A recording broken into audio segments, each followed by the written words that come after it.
Hello everyone, welcome to our YouTube channel study with Sandeep sir. Good afternoon students, कैसे हैं आप सभी। आशा है कि आप सभी अच्छे होंगे। तो जैसा कि आप सभी को पता है कि आज दीनदयाल उपाध्याय गोरखपुर विश्वविद्यालय द्वारा बीएड फर्स्ट सेमेस्टर के थर्ड पेपर, जिसका पेपर कोड EDU-BED 103 है और जिसकी पेपर आईडी 8743 है और जिस पेपर का शीर्षक है वह है चाइल्डहुड एंड ग्रोइंग अप, इसकी परीक्षा संपन्न कराई गई। तो आज के वीडियो में हम आपके इस थर्ड प्रश्न पत्र के आंसर की को लेकर आए हैं। तो इस वीडियो को आप शुरू से लेकर अंत तक देखिएगा, जिसमें हम आपको सभी प्रश्नों के उत्तर को सही सही बताएंगे। तो आइए आज के प्रश्न पत्र को हम देखते हैं कि उसमें कौन कौन से प्रश्न आपसे पूछे गए थे और उनके कौन से जो है क्या सही उत्तर हैं। तो आज का जो प्रश्न पत्र था उसमें आपसे कुल 40 प्रश्न पूछे गए थे। उसमें से जो आपका पहला प्रश्न है वह है कि निम्नलिखित में से कौन सा वृद्धि एवं विकास का सिद्धांत नहीं है। तो वृद्धि और विकास का सिद्धांत नहीं है पूछा है, तो ऑप्शन ए है परस्पर संबंध का सिद्धांत, प्रिंसिपल ऑफ इंटर रिलेशन, ये जो है वृद्धि और विकास का सिद्धांत है। ऑप्शन बी दिया है एकीकरण का सिद्धांत, प्रिंसिपल ऑफ इंटीग्रेशन, यह भी जो वृद्धि और विकास का सिद्धांत है। ऑप्शन सी दिया है कि व्यक्तिक विभेद का सिद्धांत, प्रिंसिपल ऑफ इंडिविजुअल डिफरेंस, यह भी जो है वृद्धि और विकास का सिद्धांत है। और ऑप्शन डी दिया है कि समय अंतराल सिद्धांत, प्रिंसिपल ऑफ टाइम इंटरवल, यह जो है वृद्धि और विकास का सिद्धांत नहीं है। तो प्रश्न संख्या 1 का जो ऑप्शन डी जो है आपका सही उत्तर हो जाएगा। अगले प्रश्न को हम देखते हैं, प्रश्न संख्या 2। इसमें आपसे पूछा गया है कि दलित परिवार के बच्चों की शैक्षिक कठिनाइयाँ हैं। The children of A Dalit family have educational difficulties. Option A दिया है कि अशिक्षित माता पिता। ऑप्शन बी दिया है कि मनोरंजन संबंधी जो सुविधाएं उनसे वंचित रहना। ऑप्शन सी दिया है कि निम्न सांस्कृतिक स्तर। ऑप्शन डी दिया है कि उपरोक्त सभी।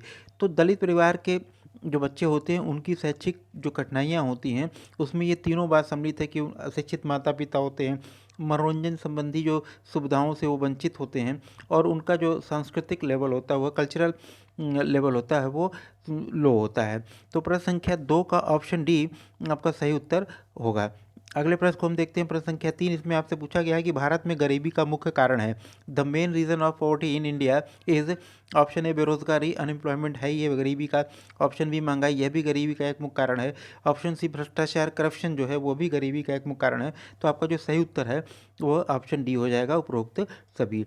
अगले प्रश्न को हम देखते हैं, प्रश्न संख्या 4। इसमें आपसे पूछा गया है कि महिला घरेलू हिंसा अधिनियम कब पारित हुआ। इसमें ऑप्शन दिए हैं 1980, 1981, 1982 और 1983। तो बहुत से स्टूडेंट जो है इसमें कंफ्यूज थे कि जो महिला घरेलू हिंसा अधिनियम जो लेटेस्ट है वह 2005 का है और इसको लेकर वो लोग कंफ्यूज थे।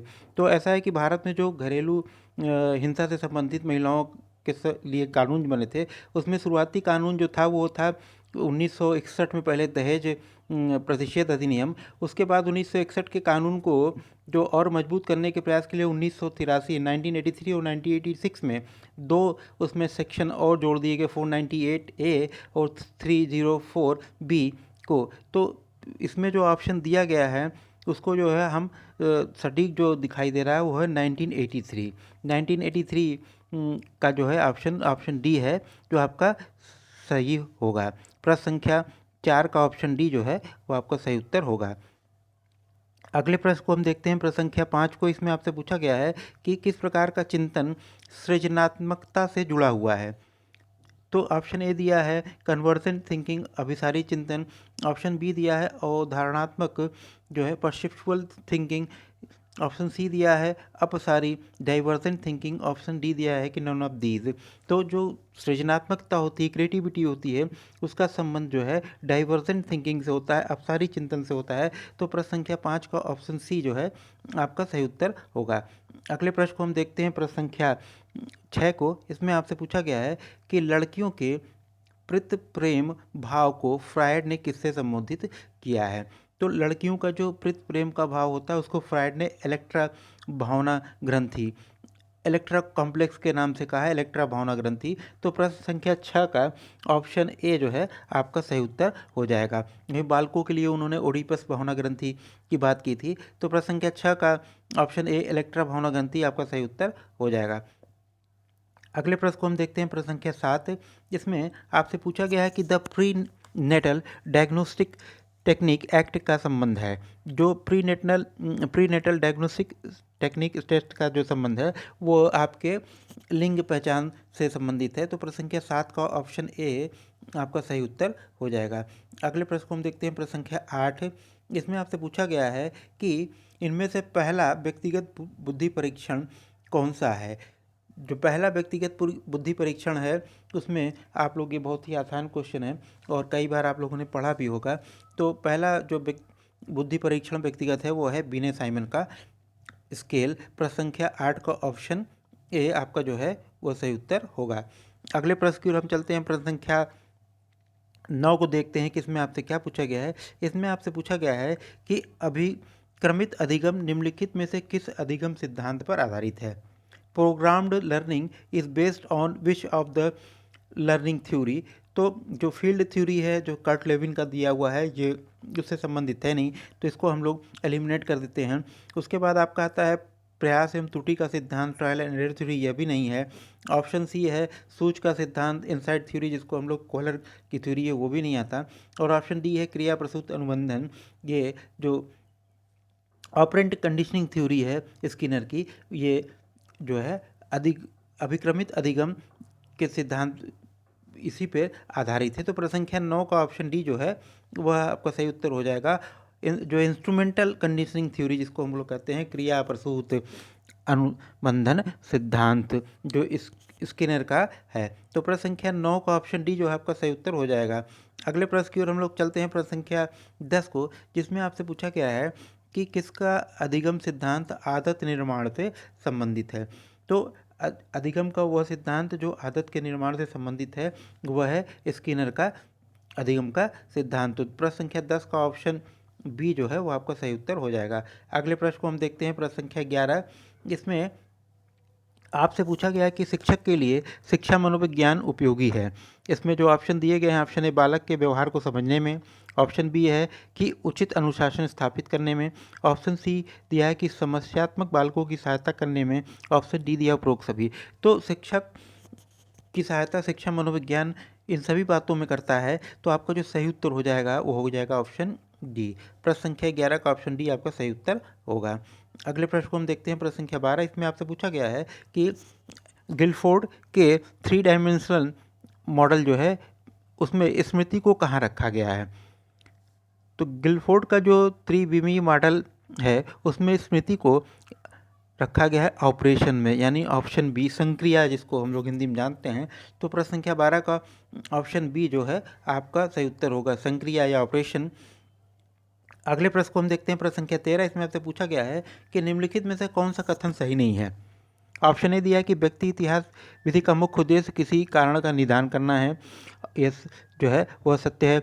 ऑप्शन बी दिया है कि सांख्यिकी विधि का प्रयोग किसी समस्या का परीक्षण करने के लिए किया जाता है, ये भी सही है। ऑप्शन सी दिया है कि मनोविश्लेषण विधि के जन्मदाता फ्रायड, ये भी सत्य है। ऑप्शन डी दिया है कि प्रयोगात्मक विधि एवं सांख्यिकी विधि एक ही है। तो प्रयोगात्मक विधि और सांख्यिकी विधि जो एक नहीं है, तो प्रश्न संख्या 13 का ऑप्शन डी यही गलत है। प्रश्न संख्या 13 का ऑप्शन डी आपका सही उत्तर होगा। अगले प्रश्न की ओर हम चलते हैं, प्रश्न संख्या 14 की ओर। इसमें आपसे पूछा गया है कि शिक्षा मनोविज्ञान की उपचारात्मक विधि एक खाली स्थान है विधि है। शिक्षा मनोविज्ञान की जो उपचारात्मक विधि है, रेमेडियल मेथड जो है वो कैसी विधि है, सामूहिक है, व्यक्तिगत है या आवश्यक है। तो जो शिक्षा मनोविज्ञान की उपचारात्मक विधि है वह एक व्यक्तिगत विधि है, क्योंकि जिस कक्षा, मान लीजिए आपकी कक्षा में बच्चे हैं तो सारे बच्चों को इसके उपचार की या निदान की जरूरत तो पड़ती नहीं है, जिसको समस्या होती है वही यानी व्यक्तिगत है। तो प्रश्न संख्या 14 का ऑप्शन बी आपका सही उत्तर होगा, व्यक्तिगत, इंडिविजुअल। अगले प्रश्न की हम चलते हैं, प्रश्न संख्या 15। निम्नलिखित में से स्टैनफोर्ड बिने परीक्षण किसका मापन करता है। तो ये भी बहुत सरल प्रश्न है। इसमें जो आपसे पूछा गया है कि स्टैनफोर्ड बिने परीक्षण किसका मापन करता है, तो स्टैनफोर्ड बिने परीक्षण बुद्धि का मापन करता है। प्रश्न संख्या 15 का ऑप्शन बी जो है आपका सही उत्तर है। अगले प्रश्न की ओर हम चलते हैं, प्रश्न संख्या 16 को देखते हैं। इसमें आपसे पूछा गया है कि आधुनिक मनोवैज्ञानिकों ने मनोविज्ञान को किसका विज्ञान माना है। जो आधुनिक मनोवैज्ञानिक है वो मनोविज्ञान को व्यवहार का विज्ञान मानते हैं। तो मनोविज्ञान, जैसा आप जानते हैं कि साइकोलॉजी साइकी और लोगस से मिलकर बना है। साइकी का अर्थ होता है आत्मा और लोगस का अर्थ होता है शास्त्र या अध्ययन या विज्ञान। तो प्रारंभ में जो है इसको आत्मा के विज्ञान के रूप में परिभाषित किया, फिर बाद में मन के रूप में अध्ययन के रूप में परिभाषित किया, फिर चेतना के अध्ययन के रूप में परिभाषित किया, और बाद में जब व्यवहारवादी युग आया तो उन्होंने अब जो आधुनिक युग के मनोवैज्ञानिक उन्होंने माना कि मनोविज्ञान आत्मा मन और चेतन के अध्ययन करने वाला विज्ञान नहीं, बल्कि किसका अध्ययन करने वाला विज्ञान है? बिहेवियर का, व्यवहार का अध्ययन करने वाला विज्ञान है। तो प्रश्न संख्या 16 का ऑप्शन सी जो है आपका सही उत्तर होगा। अगले प्रश्न की ओर हम चलते हैं। प्रश्न संख्या 17, इसमें आपसे पूछा गया है कि निम्नलिखित में से कौन मनोविश्लेषणवादी संप्रदाय से संबंधित नहीं है? Who among the following does not belong to the psychoanalytical school? तो मनोविश्लेषण संप्रदाय से संबंधित एडलर भी हैं, फ्रायड तो है ही हैं, और ऑप्शन सी कार्ल जंग ये भी हैं। तो आपके बचे ऑप्शन डी गोल्डस्टीन, यह जो है मनोविश्लेषण संप्रदाय से संबंधित नहीं है। तो प्रश्न संख्या 17 का ऑप्शन डी आपका सही उत्तर होगा। अगले प्रश्न को हम देखते हैं। प्रश्न संख्या 18, इसमें आपसे पूछा गया है कि संवेग व्यक्ति की उत्तेजित दशा है। Who said emotion is moved और stirred up state of the individual? ये परिभाषा किसकी है कि संवेग व्यक्ति की उत्तेजित दशा है? यह कहा है वुडवर्थ ने। प्रश्न संख्या 18 का ऑप्शन ए आपका सही उत्तर होगा। अगले प्रश्न को हम देख लेते हैं। प्रश्न संख्या 19, इसमें आपसे पूछा गया है कि आलपोर्ट ने व्यक्तिगत सील गुण को कहा है। Allport has called individual traits, option A दिया है कि पोस्ट डिस्पोजिशन, ऑप्शन बी दिया है प्री डिस्पोजिशन, ऑप्शन सी दिया है पर्सनल डिस्पोजिशन। तो आलपोर्ट ने जो है व्यक्तिगत सील गुण को पर्सनल डिस्पोजिशन के अंतर्गत रखा है। तो प्रश्न संख्या 19 का ऑप्शन सी जो है वह आपका सही उत्तर होगा। अगले प्रश्न को हम देखते हैं। प्रश्न संख्या 20 को, इसमें आपसे पूछा गया है कि निम्नलिखित में से कौन अभिप्रेरणा का एक सिद्धांत है? ऑप्शन ए दिया है प्रत्यक्ष सिद्धांत, ऑप्शन बी दिया है मूल प्रवृत्ति सिद्धांत, ऑप्शन सी दिया है पारिस्थितिक सिद्धांत, ऑप्शन डी दिया है निर्देश अवस्था सिद्धांत। जो अभिप्रेरणा का सिद्धांत है वो है मूल प्रवृत्ति का सिद्धांत। प्रश्न संख्या 20 का ऑप्शन बी आपका सही उत्तर है। अगले प्रश्न की ओर हम चलते हैं। प्रश्न संख्या 21, इसमें आपसे पूछा गया है कि type S conditioning is related with. Type S अनुबंधन का संबंध किससे होता है? वॉलेंट्री एक्शन से या इनवॉलेंट्री एक्शन से, या जो आपकी मूल क्रियाएं बेसिक एक्शन उनसे? तो टाइप एस अनुबंधन का संबंध जो है वो हमेशा वॉलेंट्री एक्शन से होता है। तो प्रश्न संख्या 21 का ऑप्शन ए आपका जो है सही उत्तर होगा। बहुत से स्टूडेंट ने जो है इसमें सभी ऑप्शन उपरोक्त सभी को लगा दिया है ऑप्शन डी, तो यह गलत होगा। हमेशा टाइप एस अनुबंधन का संबंध जो है ऐच्छिक क्रियाओं से, वॉलेंट्री एक्शन से होता है। प्रश्न संख्या 21 का ऑप्शन है आपका सही उत्तर होगा। अगले प्रश्न को हम देखते हैं। प्रश्न संख्या 22, इसमें आपसे पूछा गया है कि रेवेंस प्रोग्रेसिव मैट्रिक्स मापन करता है। तो रेवेंस प्रोग्रेसिव मैट्रिक्स किसका मापन करता है? बुद्धि का। तो प्रश्न संख्या 22 का ऑप्शन सी आपका सही उत्तर हो जाएगा। अगले प्रश्न को हम देखते हैं। प्रश्न संख्या 23, इसमें आपसे पूछा गया है कि निम्न में से कौन सा एक संवेग है? यह भी काफ़ी सरल प्रश्न है। इसमें आप ऑप्शन चारों देखेंगे तो आप आसानी से पहचान सकते हैं कि चिंतन संवेग होता नहीं है, तर्क संवेग होता नहीं है, स्टिमुलक संवेग होता नहीं है।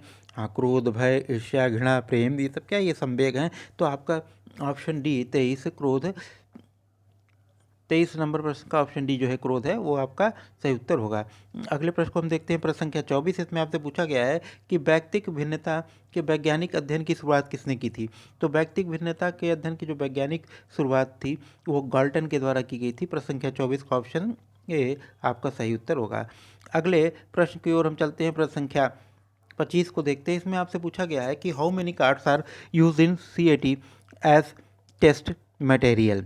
CAT के जो परीक्षण है उसमें परीक्षण सामग्री के रूप में कितने कार्ड प्रयोग किए जाते हैं? तो CAT में कुल 10 कार्ड जो है मानकीकृत 10 कार्ड होते हैं और उनका प्रयोग इस परीक्षण में किए जाते हैं। तो प्रश्न संख्या 25 का ऑप्शन सी आपका सही उत्तर होगा। अगले प्रश्न की ओर हम चलते हैं। प्रश्न संख्या 26 की ओर। इसमें आपसे पूछा गया है कि आत्म केंद्रित व्यक्ति को किस वर्ग में रखा जाता है? तो आत्म केंद्रित जो व्यक्ति होगा जो उसको हम लोग अंतर्मुखी इंट्रोवर्ट के अंतर्गत रखते हैं। तो प्रश्न संख्या 26 का ऑप्शन ए अंतर्मुखी या इंट्रोवर्ट सही उत्तर होगा। अगले प्रश्न को हम लोग देख लेते हैं, प्रश्न संख्या 27। इसमें आपसे पूछा गया है कि पर्सनालिटी शब्द लैटिन भाषा के किस शब्द से बना है? Option A person, option B persona, option C persons, option D personal. तो पर्सनालिटी शब्द लैटिन भाषा के परसोना से बना है, जिसका अर्थ होता है मास्क या मुखौटा। प्रश्न संख्या 27 का ऑप्शन बी आपका सही उत्तर होगा। अगले प्रश्न को हम लोग देख लेते हैं, प्रश्न संख्या 28। इसमें आपसे पूछा गया है कि स्टैनफोर्ड बिने स्केल का विकास हुआ था। जो स्टैनफोर्ड बिने स्केल है वह उसका विकास अमेरिका में हुआ था। तो प्रश्न संख्या 28 का ऑप्शन ए सही उत्तर होगा। अगले प्रश्न को हम लोग देखते हैं, प्रश्न संख्या 29। इसमें आपसे पूछा गया है कि 125 बुद्धि लब्धि वाला बालक किस वर्ग में आएगा? एवरेज में, या सुपीरियर में, या फिर वेरी सुपीरियर में, या जीनियस में? तो 125 बुद्धि लब्धि जिसकी आईक्यू होगी वो बालक जो है प्रखर बुद्धि या वेरी सुपीरियर के अंतर्गत आएगा। तो प्रश्न संख्या 29 का ऑप्शन सी जो है वो आपका सही उत्तर हो जाएगा। पिछले वर्ष भी आपसे इससे संबंधित प्रश्न पूछा गया था कि 90 टू 110 आईक्यू वाले बालक किस में आएंगे, तो एवरेज या उसमें। तो प्रश्न संख्या 29 का ऑप्शन सी हो जाएगा आपका प्रखर बुद्धि। अब अगले प्रश्न को हम देखते हैं, प्रश्न संख्या 30 को। इसमें आपसे पूछा गया है कि इनमें से कौन अभिप्रेरणा का सिद्धांत नहीं है? तो अभिप्रेरणा का कौन सा सिद्धांत नहीं है छाटना है, जिसमें आपको दिया है ऑप्शन ए मूल प्रवृत्ति का सिद्धांत दिया है, ऑप्शन बी दिया है अंतर्नोद का सिद्धांत, ऑप्शन सी दिया है बहुत तत्व का सिद्धांत, और ऑप्शन डी दिया आवश्यकता का पदानुक्रम का सिद्धांत। मूल प्रवृत्ति का सिद्धांत जैसा कि आप लोग जानते हैं मैकडूगल का है, अंतर्नोद का ये आपके हल का है, और बहुत तत्व का सिद्धांत ये लर्निंग से संबंधित सिद्धांत जो थॉर्नडाइक का है सेकेंडरी लॉ में है, और ऑप्शन डी जो है आवश्यकता का पदानुक्रम का सिद्धांत ये मैस्लो का है। तो इसमें से आपका जो ऑप्शन सी होगा वही नहीं होगा। तो प्रश्न संख्या जो 30 है उसका ऑप्शन सी सही होगा। अगले प्रश्न को हम देखते हैं, प्रश्न संख्या 31। यह भी बहुत ही सरल प्रश्न है, जिसमें आपसे पूछा गया है कि मैकडूगल के अनुसार मूल प्रवृत्तियों की संख्या होती है। तो मैकडूगल ने मूल प्रवृत्तियों की जो कुल संख्या बताई थी वो 14 है। प्रश्न संख्या 31 का ऑप्शन डी आपका सही उत्तर होगा। अगले प्रश्न को हम लोग देख लेते हैं, प्रश्न संख्या 32 में से आपसे पूछा गया है कि पोर्टियस भूल भुलैया परीक्षण का निर्माण हुआ था। इसमें जो ऑप्शन दिए गए 1920, 1925, 1924, 1936। तो इस प्रश्न का जो सही उत्तर अभी एकदम कंफर्म नहीं, क्योंकि पोर्टियस भूल भुलैया सबसे पहले अगस्त 1914 में British association for the advancement of science के शिक्षा अनुभाग द्वारा आयोजित जो था उसके एक सेशन के दौरान प्रस्तुत किया था। बाद में इसमें प्रतिवर्ष संशोधन होता रहा, और एक जगह इसको हमने सर्च किया तो उसमें 1932 दिखाया पता चला, लेकिन ये दोनों जो है ऑप्शन में है नहीं। तो इस प्रश्न को अभी हम छोड़ते हैं, और इसको जैसे ही इस प्रश्न का एकदम सटीक आंसर हमें प्राप्त हो जाएगा उसको हम कमेंट बॉक्स में आपको दे देंगे। तो इस प्रश्न को अभी हम लोग छोड़ देते हैं, प्रश्न संख्या 32 को, और फिर हम 33 की ओर चलते हैं। प्रश्न संख्या 33 देख लेते हैं, जिसमें आपसे पूछा गया है कि निम्न में से कौन अभिप्रेरणात्मक चक्र का सही क्रम है? Which of the following is correct sequence of motivational cycle? तो इसका जो सही साइकिल होगा, सीक्वेंस होगा, वो होगा पहला ऑप्शन बी आवश्यकता यानी नीड होती है, फिर ड्राइव होता है, फिर इंसेंटिव प्रलोभन। प्रश्न संख्या 33 का जो है ऑप्शन बी आपका सही उत्तर हो जाएगा। अगले प्रश्न की ओर हम चलते हैं, प्रश्न संख्या 34 की ओर। इसमें आपसे पूछा गया है कि बुद्धि के एकात्मक सिद्धांत का प्रतिपादन किसने किया था? तो बुद्धि का जो एकात्मक who propounded unifactor theory of intelligence? तो ये भी बहुत सरल प्रश्न है कि बुद्धि के एकात्मक सिद्धांत का प्रतिपादन किया था बिने ने। प्रश्न संख्या 34 का ऑप्शन डी आपका सही उत्तर हो जाएगा। स्पीयरमैन ने टू फैक्टर थ्योरी दिया है। तो प्रश्न संख्या 35 को हम लोग देख लेते हैं।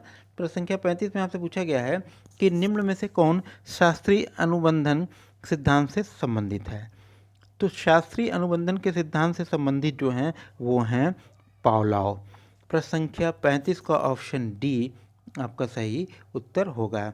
स्किनर जो है वो क्रिया प्रसूत अनुबंधन इंस्ट्रूमेंटल कंडीशनिंग थ्योरी से संबंधित हैं। क्लासिकल थ्योरी में पावलोव आते हैं, और कोहलर तो इनसाइट थ्योरी से संबंधित हैं। प्रश्न संख्या 35 का ऑप्शन डी आपका सही उत्तर होगा। हम 36 की ओर चलते हैं। प्रश्न संख्या 36 में हम देखें 36 में क्या पूछा गया है कि वो बीज कोष कि निरंतरता का सिद्धांत किसने दिया है? Who gave theory the continuity of germ plasma? तो इस प्रश्न का जो सही उत्तर होगा वो होगा बीजमैन। प्रश्न संख्या 36 का ऑप्शन सी आपका सही उत्तर होगा। अगले प्रश्न को हम देखते हैं, प्रश्न संख्या 37 को। इसमें आपसे पूछा गया है कि एडोलसेंस नामक पुस्तक के लेखक कौन है? The writer of the book adolescence is, option A दिया Valentine, option B Ross, option C Stanley Hall, option D Stagg. तो इस प्रश्न का जो सही उत्तर होगा वो होगा स्टेनले हाल। प्रश्न संख्या 37 का ऑप्शन सी आपका सही उत्तर है। अगले प्रश्न को हम लोग देख लेते हैं, प्रश्न संख्या 38। इसमें आपसे पूछा गया 38 में कि निम्न में से विकास की किस अवस्था में को समूह की अवस्था कहा जाता है? Gang as. तो शैशवावस्था, बाल्यावस्था, किशोरावस्था या प्रौढ़ावस्था? तो शैशवावस्था गैंग एज कहलाती नहीं है, किशोरावस्था कहलाती नहीं है, प्रौढ़ावस्था कहलाती नहीं है, तो बचा क्या? बाल्यावस्था। हम लोग बाल्यावस्था को गैंग एज के नाम से भी जानते हैं। प्रश्न संख्या 38 का ऑप्शन बी जो है आपका सही उत्तर हो जाएगा। अगले प्रश्न को हम लोग देख लेते हैं, प्रश्न संख्या 39 की ओर। इसमें आपसे पूछा गया है कि वंशानुक्रम व्यक्ति की जन्मजात विशेषताओं का संपूर्ण योग है, यह किसने कहा? Heredity is the sum total of inborn individual traits, who said this? तो यह कथन जो है वह BN झा का है। प्रश्न संख्या 39 का ऑप्शन सी आपका सही उत्तर हो जाएगा। अगले प्रश्न को हम लोग देख लेते हैं, प्रश्न संख्या 40। इसमें आपसे पूछा गया है कि निम्नलिखित में से किस अधिगम सिद्धांत में पुनर्बलन को अधिक महत्वपूर्ण कारक माना गया है? तो ऑप्शन ए दिया है कि अंतर्दृष्टि इनसाइड थ्योरी, ऑप्शन बी दिया है operant conditioning theory, option C दिया है कि क्लासिकल अनुबंधन सिद्धांत, ऑप्शन डी दिया है प्रयास एवं त्रुटि का सिद्धांत। जो इस प्रश्न का जो सही उत्तर होगा वो होगा ऑपरेंट कंडीशनिंग थ्योरी, जो स्किनर का है। तो प्रश्न संख्या 40 का ऑप्शन बी जो है आपका सही उत्तर हो गया। तो इस प्रकार जो आज आपके प्रश्न पत्र में कुल 40 प्रश्न पूछे गए थे, उसमें से आपके लगभग सभी प्रश्नों के उत्तर आपको प्राप्त हो गए हैं। तो आप अब इस आंसर की के द्वारा अपने उत्तरों की जांच कर सकते हैं, और उत्तरों की जांच करने के बाद आपके कितने प्रश्न सही हुए इसकी जानकारी आप कमेंट बॉक्स में जाकर अपने कमेंट के माध्यम से हम तक अवश्य पहुँचाइएगा। और यदि यह वीडियो आपको अच्छा लगे तो इसको लाइक कीजिएगा, इसको शेयर कीजिएगा, और यदि आप हमारे चैनल पर नए हैं तो चैनल को सब्सक्राइब करके जो है बेल आइकन के बटन को प्रेस कर दीजिए, ताकि आपको अपने विषय से संबंधित, आपके विश्वविद्यालय से संबंधित जो भी सूचनाएं आपको समय समय पर उसका नोटिफिकेशन मिल जाया करें। जय हिंद, धन्यवाद।